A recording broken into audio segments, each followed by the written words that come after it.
Hey, how about some snow to go with your cold? Pastor Kyle here on another chilly day in Berks County. Hope you're having a good year so far and continuing to live a God first life. Clearly, I need a shave, but it's my day off, and I'll be looking more appropriate for the weekend. Uh, Yesterday, I talked a little bit about the importance of being involved in a local church. In terms of living a God first life, we said there's 5 commitments. One is having a daily quiet time. This is part of that. I hope that you'll meditate and think about the verse we're about to look at together. We talked about weekly church attendance. And the third thing, which we haven't touched on in these videos, is regular service in that church, volunteering, and using your abilities and your interests in ministry. Before I share the verse, I want you to think back to Thanksgiving. I know the holidays are over, but think back to your Thanksgiving. Now, I had a pretty quiet Thanksgiving. My wife had to work, and my sisters were with their in laws, so it's just me and my parents and my two kids. I did get to take a plate of food into Shanti at the hospital, and in the break room there, we had a little Thanksgiving ourselves, but it's pretty quiet. But growing up, it was a big deal.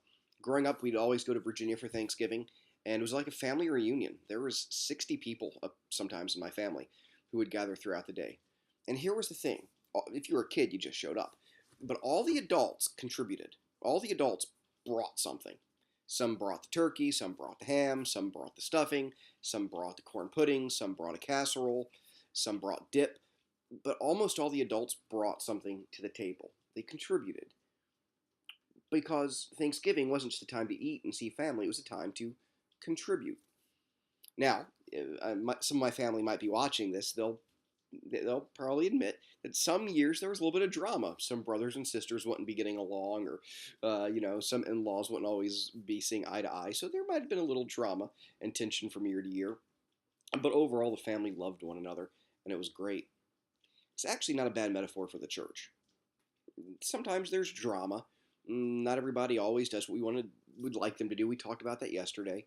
But at the end of the day, not only are we to come, and not only are the benefits amazing, but we need to bring something to the table. More than just our bodies, more than just us.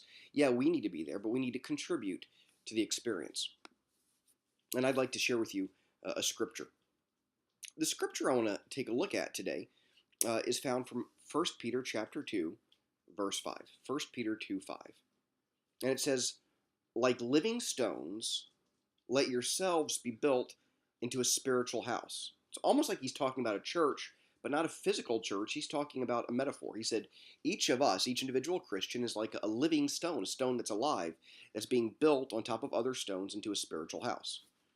And as we're doing that, it says, let yourselves be built into a spiritual house to be a holy priesthood. It's interesting. See, priests aren't just pastors. I'm not a priest. All Christians, men, women, young, old, are to be priests, which means we're to minister for God. So we are a spiritual house and we're priests, and we offer spiritual sacrifices acceptable to God through Jesus Christ. One of the challenges sometimes in church world is that people think that pastors or kind of religious people do the work, and everybody else, lay people, people in the pew, are just supposed to spectate and maybe give some money. But that's not the picture that the Bible paints. The picture that the Bible paints is that this family, and that's what we are, a family. Yeah, sometimes there's dysfunction, but we're a family. This family of God, it consists of people, and we need one another because alone we're just a brick. We're not, individually, we're not a house, we're not a temple, we're just a brick. But when we come together, our lives are like bricks that are laid on top of one another that create something beautiful. But what Peter says here in this little verse is actually multiple metaphors laying on top of one another. So one metaphor is we're like bricks forming this house, but the other metaphor is each brick is like its own priest, able to minister for God to people and able to do the work of God for other people. And he says, as you do that, you're offering a spiritual sacrifice to God that's fitting. Now, what are you doing right now? Maybe you're involved in ministry somewhere. Maybe you're involved in volunteerism. I just think about Spring Valley. I mean, there's so many areas, from working with children to music to tech to video to sound to web to groundskeeping and landscaping. You get the idea. To working with poor people in the city, to working with homeless people in our overnight shelters. I mean, there's just so many things.